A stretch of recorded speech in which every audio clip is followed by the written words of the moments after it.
Dear students, now I am going to start Faraday's second law. In the previous topic was the Faraday's first law. Now I am taking Faraday's second law.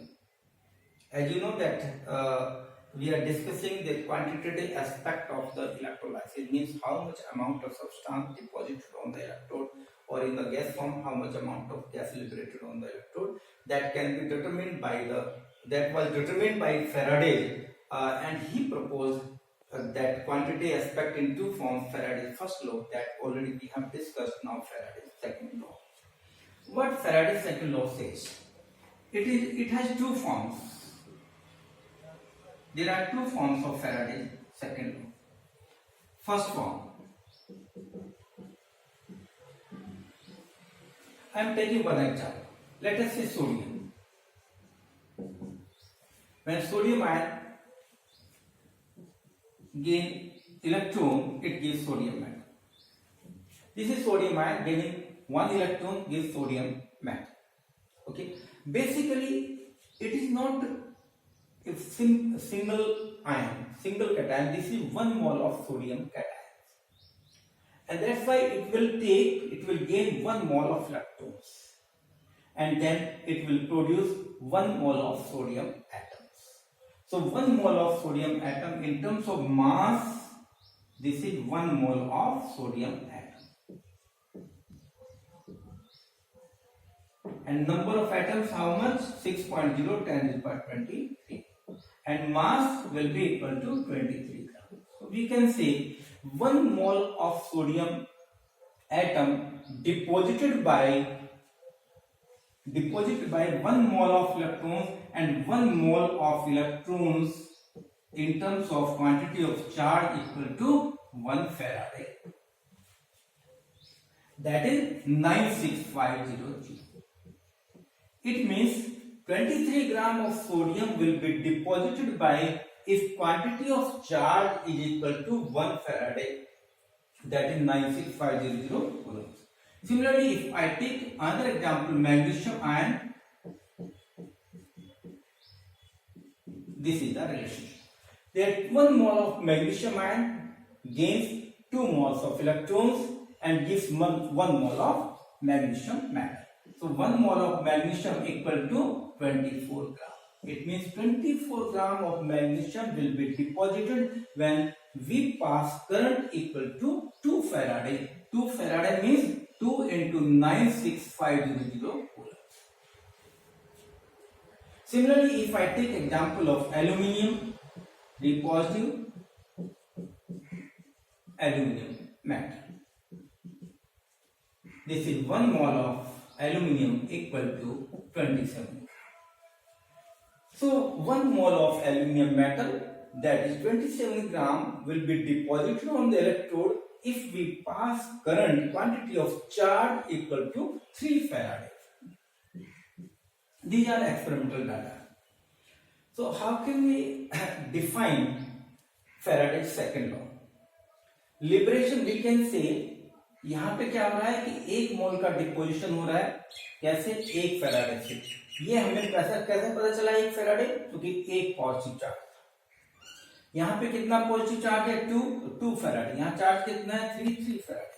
It means liberation, we can define Faraday's second law in this way, that liberation of 1 mole of a substance requires an integral value of Faraday's which depend on the charge carried by the ions.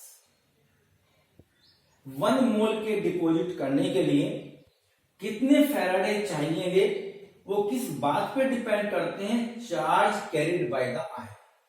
यहाँ पे 1 charge है तो 1 Faraday, 2 charge है 2 Faraday, 3 charge है 3 Faraday. So in this way we can define Faraday's first law that is the first form. So I am repeating this point. Liberation 1 mole of any substance requires an integral values of Faraday which depend on the charge carried by the ions. Okay, this is the first form. We can take other examples. Let us say MnO4 1 negative. This MnO4 1 negative converts into Mn2 positive. So in conversion of permanganate, this is permanganate ion. Conversion of permanganate ion into manganese ion. इस side पे light आई, इस side पे लिख दो.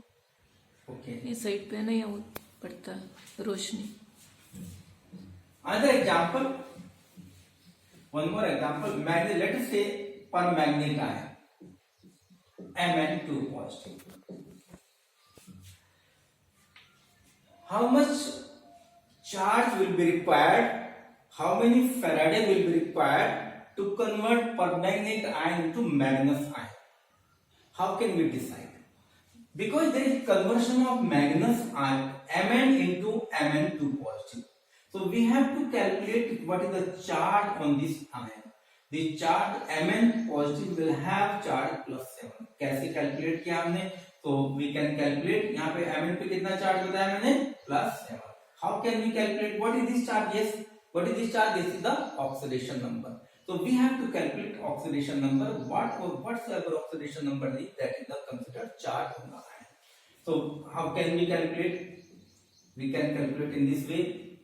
Let us say charge carried by manganese is X and charge carried by the oxygen is -2. As we know, we have studied in the redox reaction in the previous classes, and there are 4 oxygen atoms into 4. That is total charge in -1. Let me repeat again. We have to calculate charge on the manganese. So we consider charge is X. We know charge on the oxygen atom, that is -2. Because there are 4 oxygen atoms, so -2 multiplied by 4 means we have taken total charge on the oxygen. This -1 is charge in the whole group, and whole group charge is -1. So total कितना हो गया? -1. So Mnx -8 is equal to -1. So we can say X is equal to +7. So charge carried by manganese in the form of permanganate ion is +7, and we have to convert Mn to positive. What is the difference? How can we convert Mn7 positive into Mn2 positive? By gaining of 5 electrons. So Mn +7, we have taken 5 electrons, Mn2 positive. Again, I am repeating this point. So Mn +7, it is not a single one ion, this is the 1 mole of ions. This is 1 mole of manganese ion, that's why there are 5 moles of electrons. So we write in this way, but we read as 1 mole of manganese Mn7 positive requires 5 moles of electrons to give 1 mole of manganese ion. So how many Faraday will be there? 5 Faraday. That means 5 into 965 coulomb. This much quantity of charge will be required to convert 1 mole of permanganate ion into 1 mole of manganese ion. हमने यहाँ पे कुछ नहीं लिखा, तो we understood ये 1 mole है. This is also 1 mole. Okay. Similarly, one more example we can take. 1 mole of, how many Faraday will be required to convert 1 mole of water into oxygen? 1 mole of water into oxygen. So we will write how does we get oxygen from water. So we get 2H positive plus 2 electron plus half. So 1 mole of H2O convert into oxygen we can represent in this equation, in this form. So it means in the conversion of H2O into oxygen, how many Faraday will be required? 2 Faraday, because there are 2 moles of electrons. So 2 Faraday, then 2 into 96500 coulombs. So in this way, we can explain the first form of the second law of Faraday. Now second form, we'll discuss later on.